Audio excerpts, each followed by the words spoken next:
The Land Rover Defender was England's response to the American Army Jeep that helped liberate the UK. This no-nonsense, hose-out tool was designed, built, and worked like a hammer. Now that it's been around for nearly as long as America's venerable Army Jeep, the aftermarket can't resist gilding these ditch lilies with ferocious Yankee V-8 power, diamond-stitched hides, and pile carpeting that will never face a sheep-dung-crusted Wellington boot. Is this corruption of an icon's original mission warranted? Does the resulting product work?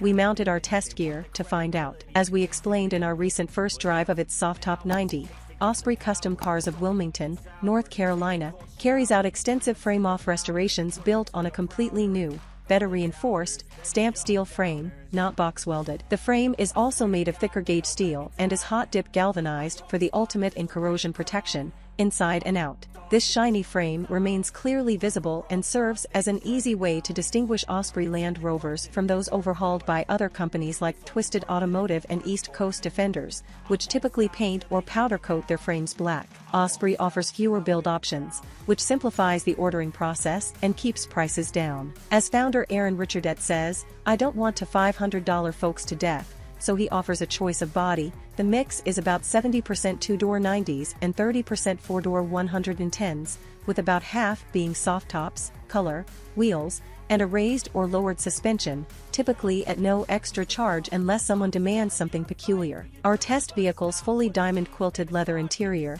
seats, side panels, and headliner is a $16,000 option over the base black leather seats with techno-mesh inserts and Alcantara headliner. Our truck's interior also included forward-facing rear bucket seats that fold up against the side windows, whereas base 90s get a pair of two-person rear benches facing each other. Note that the sides and rear of the hardtop are fully dark-tinted Masai glass, not black paint. GM has made a profit center out of selling crate engines, and this Corvette-sourced and branded LS3 V8 comes bundled with a 6L80E automatic transmission and all the software required to make the whole thing sing. In our case, with the donor chassis being more than 30 years old, the exhaust features an oxygen sensor but no catalytic converters to alter its oral or olfactory quality.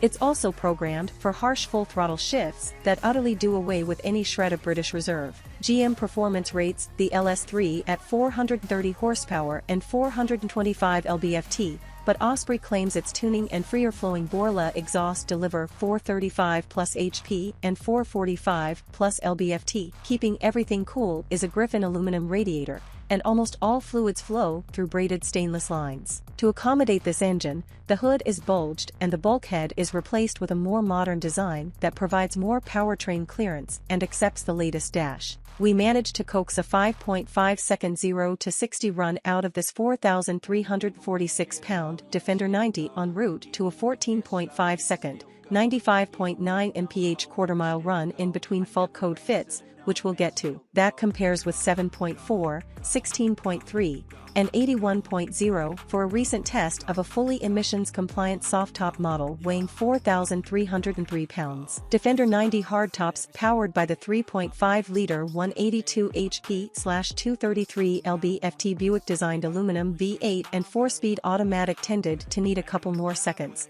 9.8, 17.6, 75.0, back in the day. Fitted with its original 2.5-liter turbo diesel and 5-speed manual, our 90 might have lumbered to 60 in about 16 seconds back when it was new. This build fits a heavy-duty LT230 transfer case similar to the original, which offsets both the front and rear driveshafts. This setup positions the front and rear axle differential pumpkins one directly behind the other, a boon when trying to dodge a tall obstacle. Those axles are also new, heavy-duty parts. This setup brings some compromises, though, like the drum parking brake that acts on the transfer case, rather than directly holding the rear wheels.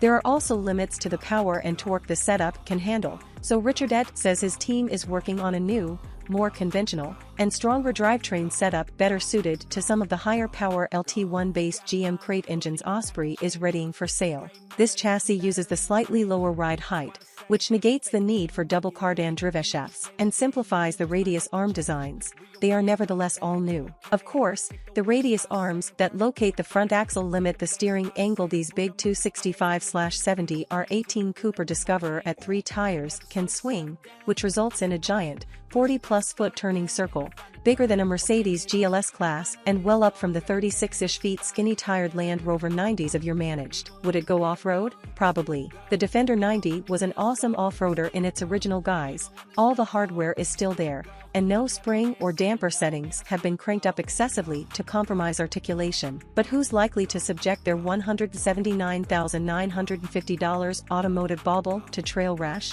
How much time would they be willing to spend power washing the silver galvanized frame and gold anodized panhard and steering rods?